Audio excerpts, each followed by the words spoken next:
Isang mainit na gabi sa isang total stranger. Hindi kailanman inasahan ni Francesca Moretti na ang simpleng pakikipagsapalaran sa isang misteryosong lalaki ay magiging simula ng malaking pagbabago sa kanyang buhay. Matapos siyang pagtaksilan ng kanyang ex at pinsan, pumayag siyang pakawalan ng sarili sa isang gabing puno ng tukso at nag-iwan to ng higit pa sa alaala. Ngunit isang araw, natagpuan niyang sarili niyang nagdadalang tao. At sa kabila ng lahat, hindi niya alam kung sinong ama ng kanyang anak. Ang takot at pangamba ay bumalot sa kanya. Ngunit kailangan niyang magpatuloy. Makalipas ang 2 taon, si Seska ay nakakuha ng trabaho bilang advisor ni Floyd Russo, ang napaka-striktong CEO na kilala sa pagiging maldito, mapusok at nakakainis na gwapo. Isang lalaki na may malinaw na prinsipyo. Hindi siya nakikipagrelasyon sa kahit na sino. Maliban na lang kung ito ang babaeng bigla na lang nawala sa kanyang buhay. Ngunit tila may plano ang tadhana. Sa bawat pagtutunggali nila sa trabaho, unti-unti silang nahuhulog sa isa't isa. Ang galit ay nagiging pagkakaunawaan. Ang tampo ay nagiging kilig. Ngunit sa likod ng bawat ngiti at pagtatalo, ang nakaraan ay dahan-dahang sumusunod sa kanila. At sa isang hindi inaasahang pagkakataon, isang katanungan ang bumabalot sa isip nila. Posible kayang si Floyd Russo ang misteryosong lalaki noong gabing yon? Ngunit paano ko ang katotohanan ay mabunyag? Masisira ba ang lahat? O ito ang magiging daan upang tanggapin nila ang pag-ibig na matagal na nilang itinatanggi at ikinubli? Nang makauwi sa bahay, pagkatapos ng mahabang araw, nakita ko ang mga magulang ko na naghihintay sa akin sa sala. Pansin ko ang pagkabalisa sa kanilang mga mukha. Seska, maupo ka. May kailangan tayong pag-usapan. Saad ni Papa sa problemadong boses. Ano pong problema pa? Tanong ko sa pagod na boses. Buong araw akong nagtrabaho at pumasok pa sa university para mag-aral. Ang gusto ko sana'y makaligot makahiga na sa kama pagka-uwi pero mukhang hindi yun mangyayari. Dumating na ang wedding invitation. Galing sa pinsan mo, iha. Wika naman ni Mama. Biglang umusbong ang galit sa puso ko. Hindi ko pinsan ng babaeng yun, Ma. Seska, pinsan mo pa rin siya. Giit ni Mama. Huwag kang ugaling spoiled brat. Naalala mo ba kung paano nag-iskandalong best friend mong si Danica? At kung paano niya inatake si Brenda? Tapos na dapat ang gulo ninyo. Anak pa rin siya ng kapatid ko, kaya ituring mo siyang pinsan. I'm sorry, Ma, pero hindi ko na siya matatanggap pa sa buhay ko. Saad ko't pilit na kinalma ang sarili. Nakipagtalik siya sa boyfriend ko sa sarili kong kama. Hindi yun tama. 4 na taon na kami magkasintahan ni Mateo noon. Siya ang una kong boyfriend at nahuli ko siyang nakikipagtalik kay Brenda sa pinagkakatiwalaan kong pinsan sa kwarto ko pa mismo. Nagulat ako sa nasaksihan ko. Si Danica ang best friend kong unang nagalit at ginantihan sila. Pagkatapos na nangyari yun, naging tensyonado ng bahay. Palaging pinipilit ng mga magulang ko na wala lang nangyaring yon at dapat ko na raw kalimutan ng lahat at pakitunguhan ng maayos si Brenda. Kung tutuusin, kasalanan naman talaga ni Mateo, anak. He was your boyfriend, pangangatwiran pa ni Mama at umiling. Si Brenda, biktima lamang siya ng lalaking yun. Inuto ni Mateo si Brenda at tinungisan ng puri nito. Dapat lang napanagutan niyang ginawa niya kay Brenda para hindi masirang pangalan ng pinsan mo. Mama naman, please lang. Huwag mo nang ipilit sa akin yan. Alam ng buong lalawigan natin na malandi talaga si Brenda. Irita kong wika. Nawala na ng pasensya sa usapang ito. Francesca, ang bibig mo, sigaw sa akin ni Papa. Kung talagang ayaw mo makipagbati kay Brenda, di sige, pero pupunta ka sa kasal niya kahit na anong mangyari at tigilan mong pagiging bastos sa harap namin. Ano? Tila ba'y nabingi ako sa sinabing ito ni Papa. Ang sabi ko, pupunta ka sa kasal ng pinsa mo sa ayaw mo man o sa gusto. Yan ay utos namin. Susundin mo kami dahil magulang mo kami. Galit na segunda ni Mama na kung tignan at pagsalitaan ako ay ako ang may kasalanan ng sitwasyong ito. Napailing ako, dismayadong tinignan ng aking mga magulang. I'm sorry Ma, pero hindi ako pupunta. Alam niyo sinusunod ko ang lahat ng mga gusto niyo. Naging mabuti akong anak sa inyo. Pero sa pagkakataong ito, hindi ko kayo susundin. Ako ang agrabyado dito. Mama at Papa. Karapatan ko hindi na maging katatawanan ng pamilya. Sabi ko sa kanila habang lumuluha. Tumigil ka na, Francesca! Singal sa akin ni Papa. Dahilan para umapaw ang takot sa dibdib ko. Pupunta ka sa kasal ni na Brenda at Mateo. Tapos ang usapan. Papa naman! Wala akong pakialam sa kapritsyohan mo, Cheska. Mahalaga sa amin ng mama mo ang kapayapaan sa pamilya natin. Kaya pupunta tayo. Pupunta ka. Pinal na saad ni Papa kaya hindi na ako nakasagot pa. Sa inis tumakbo ko papuntang kwarto at doon umiyak buong gabi. Kinabukasan, kinuwento ko kay Danica ang lahat at agad siyang gumawa ng paraan para tulungan ako. Nakakuha siya ng invitation para sa isang engrandeng masquerade gala ball at sinabi sa mga magulang ko na importante ito para sa aking career dahil naroon ang mga pinaka-maimpluwensyang businessmen sa buong bansa. Sinabi rin ni Danica ang plano ng aming professor na ipapakilala kami sa mga ito na maaring magbukas ng oportunidad sa aming career.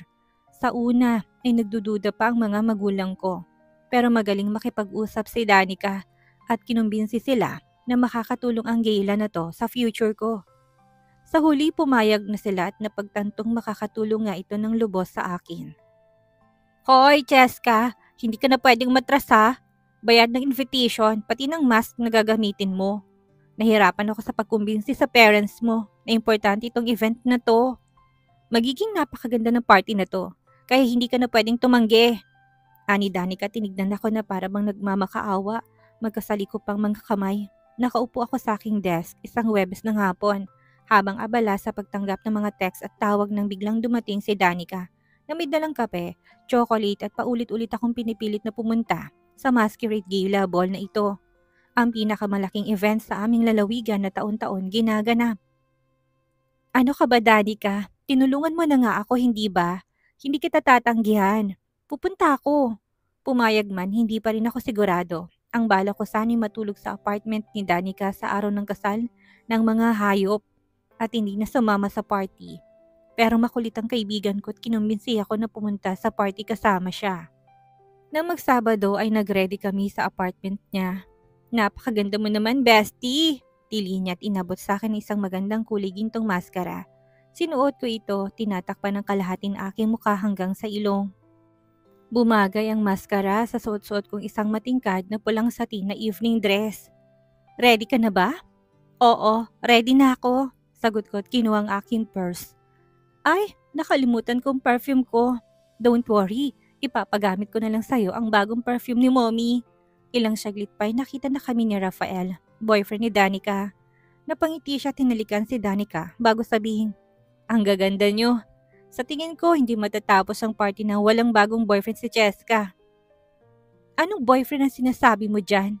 Ihirap ko tumarap kay Danica. Actually, sa tingin ko ay mas okay kung dito na lang ako sa apartment, bes. Wala talaga ako sa mood pumarty. Please, Danica, dito na lang ako. Wala akong magawa pa nang hilahin ako ni Danica sa party. Pagpasok pa lang namin ay kinaladkad niya ako sa bar counter at binulungan ako. Open bar ang party, Cheska. Iinom ka ngayon na para mawalang lungkot mo. Inabot sa akin ni Danica ang 2 shot ng tequila at may 2 pang hawak ang kanyang kamay. Bottoms up! Nag-inom kami ng tequila at agad namang inabot sa amin ni Rafael ang mga vodka drinks. Pagkatapos ay hinila ko ni Danica sa dance floor at sa totoo lang, nag-e-enjoy ako. Nang magsimula ang isang slow love song, sumayaw si Danica at Rafael samantalang ako naman ang pagkakataon para magtungo sa buffet. Ngunit bago pa man ako makalapit doon ay may humatak sa aking kamay. Nang lumingon ako ay may lalaking nakaitim na maskarang nakangiti sa akin. Ang ganda ng ngiti niya. Hinalikan niyang aking kamay at tinila ko palapit sa kanya. The most beautiful woman on this party. won't deny me a dance, will she? Bulong niya sa aking tenga sa napapaos na boses. Ginitian ko to. Why not? Sige, let's dance. Imposibleng mahindian kung nakakaakit niyang boses at nakakalunod niyang ngiti. Matangkad siya, malapat ang mga balikat, may ngiting makalaglag panty, at ang mga mata niya ay kulay hazel. Ang labi niya ay tila ba ng akit din. Kayumanggi ang buhok at nang hawakan niya, ang bewang ko ay napasandal ang mga kamay ko sa dibdib niya. Ramdam ko ang tikas ng kanyang katawan kahit na hindi ko makitang buong mukha niya dahil sa maskara ay napakalakas ng dating niya. I've been watching you since you arrived. Bulong ng misteryosong lalaking ito. You look so stunning at mukha ka namang mabait, biro ko. Taga dito ka ba sa lalawigan namin? Kuryoso kong tanong sa kanya. Nope, a friend convinced me to come to this party. Pareho lang pala tayo. Pinilit lang din ako ng best friend ko sa party na to. Then I'm so lucky. Bakit naman? Ngumiti ako. Because I was fascinated when I saw you. Napakaganda mo. Habang binubulong ang mga salitang yon sa tenga ko ay parang kinikiliti ang kaibuturan ko. Nag-init ang mukha ko at parang may kuryenteng dumadaloy sa katawan ko. Talagang nakakaakit ang lalaking ito. Kahit na may maskara akong suot? Yes, I really find you so beautiful, even with the mask. Binubola mo lang ako. Ngumiti ito. Do you find me charming? Alam mo nang sagot dyan. I think you're handsome. I'm glad you like what you see. Anong trabaho mo, Pogi? Tanong ko kahit naramdam ko ng pagkahilo. Hindi ko alam kung dahil ba sa ala ko sa bango ng lalaking ito. Bigla akong natapilok. Are you alright? Huminga ako ng malalim. Parang kailangan ko ng malamig na hangin. Come with me. Hinila niya ako sa isang madilim na pasilyo papuntang emergency exit. Naramdaman ko na lamang ang malamig na hangin sa aking mukha. You know what? I really want to kiss you. Lumapit siya sa akin. Can I? Umawa ang labi ko sa narinig. But I nodded. Tinignan niya ako sa mga mata. Hinawakan ng batok ko hanggang sa naglapat ang aming mga labi. Nang humiwalay siya para huminga, ay nagtitigan kami. Para kung kandilang nasindihan. Wala na akong kontrol sa sarili ko. Ramdam na ramdam ko ang init ng katawan niyang nakadikit sa akin. Ang sarap mong humalik. Ngumiti ako. Ramdam ang kakaibang kabat init sa buo kong katawan. I want you so much. Right here. Right now. Wika niya sa pagitan ng halikan namin. Hindi ko maindian ang kanyang mga hazel na mata at ang napapaos niyang boses. Tila ba nalulunod niya ako? Hindi naman ako ganitong babae. Kung nasa normal akong pag-iisip, tatalikuran ko na siya sa simula pa lang. Pero nangako ko sa sarili ko na mag-e-enjoy ako ngayong gabi. At kung may gwapong lalaking lalapit sa akin, ay hindi ko tatanggihan. At yun nga ang ginagawa ko pagpapaagos sa bawat sandali. You're incredible. Aniya, marahan niyang binaba ang mga binti ko hanggang sa maramdaman ko ang sahig sa aking talampakan. Inayos niyang aking dress at pati na rin ang kanyang pantalon. It was so intimate and affectionate. Sa kabila ng karahasan namin sa nangyari at pagpapaubaya sa tawag ng laman, ay naging maingat pa rin siya sa akin. Kahit kailan hindi ako nagkaroon ng magandang relationship. Ang tanging nakatali ko lamang ay ang hayop na si Mateo, ang aking ex. Hindi nga nagawa ng lalaki yun na yakapin ako pagkatapos makaraos. O inisip man lang na dapat niya rin akong i-pleasure. Para kay Mateo, kailangan lamang niya na mag-enjoy sa akin para isatisfy ang sarili niya. Kaya naman ang may lalaking naging maingat sa akin at inintindi ang pangangailangan ko bilang isang babae. Tila ba bago sa akin to. Naramdaman ko ang paghalik niya sa aking leeg at saka nagsalita. Darling, I still don't know your name. It took me a few seconds to process everything. Saka ako napagtanto na talagang nakipagtalik lang naman ako sa isang lalaking hindi ko alam ang pangalan. Magsasalita na sana ako nang hugutin niya sa kanyang bulsa ang phone at sinabing saglit dahil sasagutin niya ang tawag. Naglakad siya sa hindi kalayuan at ang tangi ko lamang narinig ay ang pagtataas niya ng boses. What did you say? Sa sandaling yon ay nagmadaling tumakbo ang misteryosong lalaki. Tila ba may nakalimutan na ako? O baka palabas niya lamang yon para takbuhan ako matapos niya ako makuha? Oo nga naman, Francesca. Hindi ka naman tanga. But so what? Fun night naman talagang habol ko sa party na to. Mabuti na rin hindi ko kilalang lalaking yun. Everything is alright. Kinalma ko pang aking sarili. Umalis na ako ng pasilyo at bumalik sa table kung saan nagme-makeout sina Danica at Rafael. Nang makita ko'y mabilis silang tumigil at buo ang mga atensyon sa akin. Danica, sa tingin ko, nakilala ko ng Big Bad Wolf sa party na to. Natatawa kong sabi. Nalaki ang mga mata ni Danica. Huy, ikwento mo sa akin yan pagka uwi natin. Gusto kong malaman kung anong nangyari. Of course, ikaw pa ba? Sabi ko pa, puno ng sayang mga mata. Bumalik siya kay Rafael. Babe, pwede na siguro tayong umuwi. Ano sa tingin mo, Cheska? I'm ready whenever you are, sagot ko habang iniinuman ng basa ng tubig. Alright, let's go girls. Ani Rafael at inakay kami papuntang exit door. Hindi pa kami nakakauwi ay panay ng pangungulit ni Danica. Sabihin mo sa akin, sino yung lalaki? Kamustang performance? Tell me. Napatawa ako at kinwento sa kanya ang lahat. Laglagang pa nga ni Danica at nakaawang ang bibig. Hindi makapaniwala. What the? Gumamit naman siya ng kondom, hindi ba? Tila ba binundol ng metal ang puso ko bago tumabilis sa tumibok. Shit, sa pagkakaalala ko'y walang ginamit na proteksyon ng misteryosong lalaking yon. Napailing ako kay Danica. Hindi makapaniwala na hindi ako naging maingat. Mabilis akong pinakalma ni Danica. No, Cheska, kumalma ka. For sure naman hindi magbubunga yon na nangyari sa inyo. Pero dapat magpa-test ka pa rin para sigurado. Gagawan lang kita ng tea sa kitchen. Huwag kang nervyusin dyan. Lunes ng tanghali, nagkita kami ni Danica at ibinigay niya sa akin ng paper bag mula sa isang mamahaling brand. Naguguluhan ko siyang tinignan. Sabi ni Mommy ay ibigay ko raw sa'yo yan. Bagay na bagay daw sa'yo yan at hindi naman daw niya magagamit. Nakangiti pang sabi nito. Binuksan kong paper bag at nandoon ang perfume na ginamit ko noong gala ball. Gumiti ako ng malapad. Gustong gusto ko ang perfume na ito at bahagi ito ng pinakamagandang gabi ng buhay ko. Sana lang hindi ako makadisis bilang souvenir. Nagpasalamat ako kay Danica at tatawagan ko na lang ang kanyang mommy mamaya.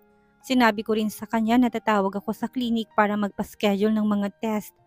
Nang makatawag sa klinik ay sinabihan ako na kailangan ko ng request mula sa doktor para magpa-test gamit ang aking health insurance.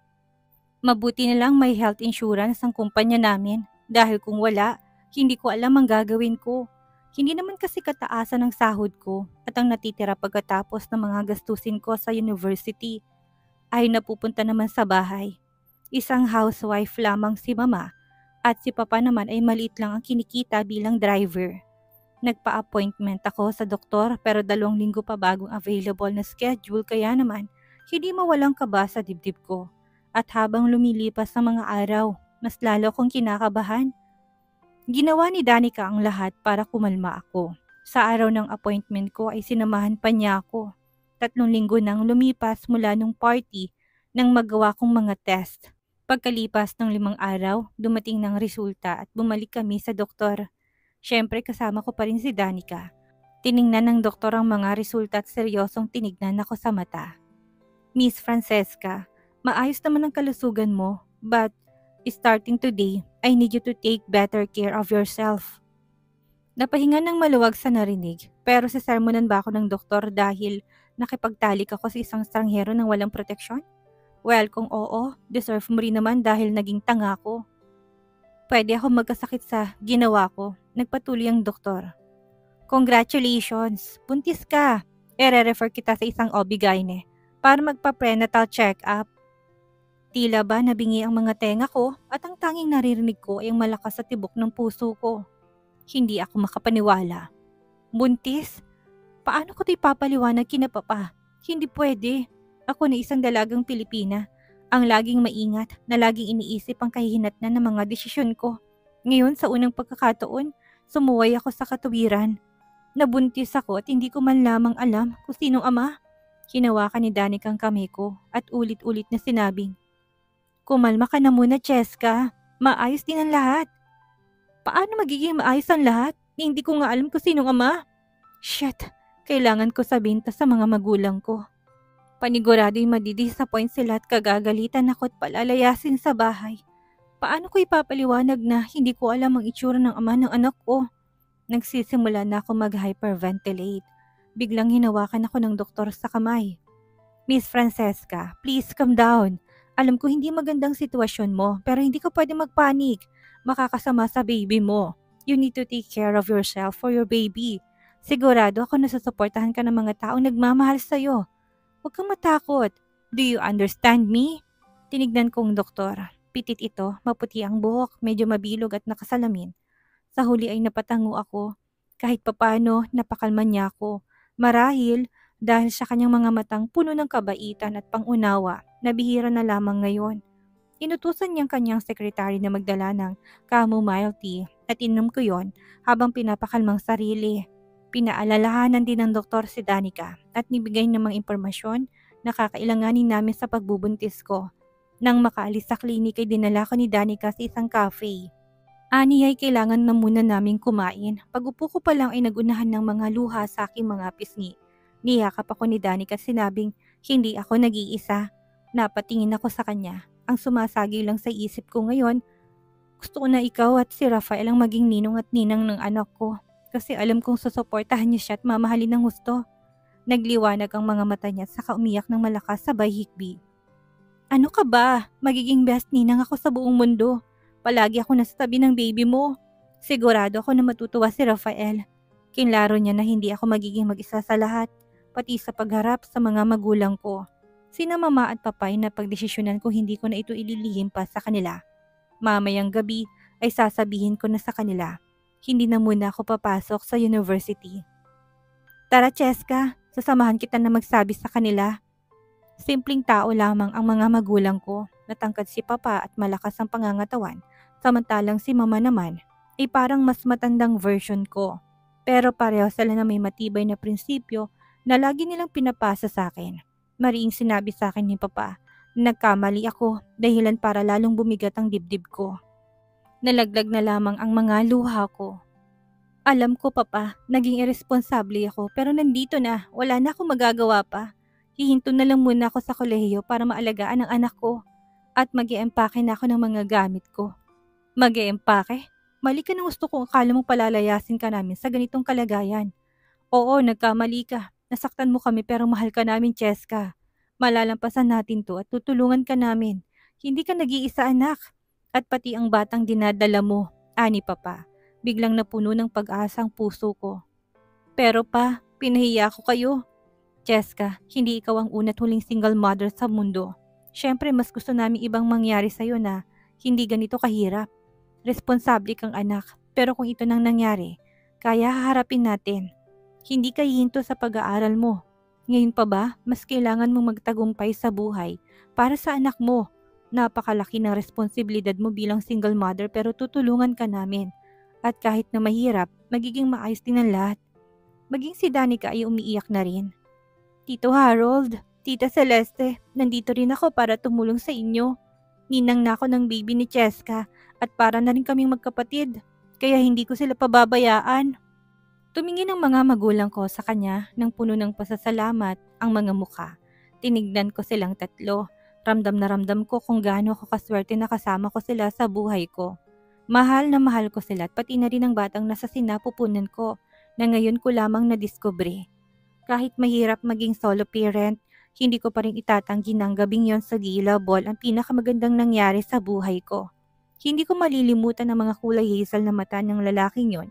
Nagandang-ganda sa akin habang nagtatalik kami at lahat na naramdaman ng katawan ko nung gabing yon, mananatili sa akin ng magandang alaalang yon. Mahirap ang mga sumunod na buwan. Itinago ko ang dress, sandals, mascara at ang perfume na regalo sa akin ng mommy ni Danica sa isang kahon. Kapag nahihirapan ako, binubuksan ko yun at binabalikan ang nangyari sa Gila Ball. Kahit na maayos ang pagbubuntis ko, mahirap tiisin ang mga chismis at masasakit na salita ng mga tao laban sa akin. At para sa mas ikakahirap ng sitwasyon ko, matapos ikasal ng ex at ang pinsan ko ay tumira sila sa mga magulang nito. Nakapitbahay lang naman namin. Sinasadya nilang insultuhin ako. Sa tuwing magkikita kami at pinagkakalat pa sa buong lugar na hindi ko alam kung sinong ama ng baby ko. Naisa raw akong loser kaya iniwan ako ni Mateo. Gusto ko silang gilitan ng leeg. Ito namang nani ni Brenda na tiyahin ko. Hindi rin nagpahuli sa panggulo sa buhay ko. Lagi siyang pumupunta sa bahay para sabihin buti na lang ang anak niya ay mabuting babae at nakapangasawa ng disenteng lalaki. Para bang nakalimutan niya ng malandi niyang anak ay inagaw ang nobyo ko sa akin. at nakipagtalik pa sa sarili kong kama. Ngunit nilunok ko na lang ang lahat. Hindi worth it ang makipagtalos sa kanila at ayoko maapektuhan ang baby ko. Habang lumalaki ang tiyan ko, lalo ko minamahal ang bata sa sinapupunan ko. Hindi ko alam na may ganitong klaseng pagmamahal pala. Lahat ng ginagawa ko ay para sa kanya. Poprotektahan ko siya sa lahat. Ibibigay kong buhay ko para sa kanya at ang nakapagtataka pa, parang lahat ay sumasang-ayon sa akin. Maayos ang trabaho, ang pag-aaral at ang suporta ng mga mahal ko. Mabait ang boss ko, naintindihan niya ang sitwasyon ko at pinataasan pang sahod ko na malaking tulong. Sina Danica at Rafael naman ay todong suporta sa akin. Mahal na mahal nila ang inaanak nila kahit hindi pa nila alam kung lalaki o babae ito. Silang nagayos at bumili ng mga gamit ng munting kwarto para kay baby. Sinasamahan ako ni Danica sa lahat ng check-up at test. Hindi siya nawala sa kahit na isa. Pinlalo pa niya ang baby shower sa trabaho namin at sa university. Punong-puno ng pagmamahal ang magiging mundo ng anak ko. Nang malaman kong lalaki ang baby ko, pinangalanan ko siyang Liam. At ngayon na ngang isilang ko si Liam ng malusog at ang mga mata niya'y kulay hazel na tila nagpapaalala sa gabing nagpabago ang buhay ko. Ang anak ko ay napaligiran ng pagmamahal. Mula pa lang sa simula, ang mga magulang ko ay nahumaling sa kanilang apo. Araw-araw dumadalaw sina Danica at Rafael para bisitahin ang inaanak nila at kamustahin ako. Lagi kong kasama si Danica sa lahat, pati ang mga magulang niya dumadalaw kay Liam at sinabing sila ng lolo't lola niya. Dahil anak na rin nila ako sa paningin nila, binigyan nila ako ng stroller bilang regalo at nang isinilang ko si Liam, pumunta sila sa ospital na may dalang malaking basket ng bulaklak at balloons para salubungin siya. Nang matapos ang aking maternity leave, si mama na nag-alaga kay Liam habang pinagsasabay ko naman ng trabaho at pag-aaral. Nagsumikap ako at nilaan ng mga free time ko kay Liam sa tulong ng aking mga magulang at mga ninong at ninang niya. Nagawa kong pagtagumpayan ang lahat at hindi nagpahuli kahit ni isang semester sa kolehiyo. Nakapagtapos kasabay ng aking best friend na si Danica. Isa yung napakagandang sandali para sa akin at sa aking pamilya. Hawak ang aking diploma, porsigido na akong tahaki ng mas magandang kinabukasan. Determinado na masigurong lahat ay maibibigay ko sa anak ko. Ano kaya ang buhay na naghihintay kay Seska? Ngayong nagbungang sanggabing may nangyari sa kanila ng lalaking hindi niya kilala. Sino kaya ang misteryosong lalaking ama ng kanyang anak? Yan ang ating aalamin sa susunod nating kabanata.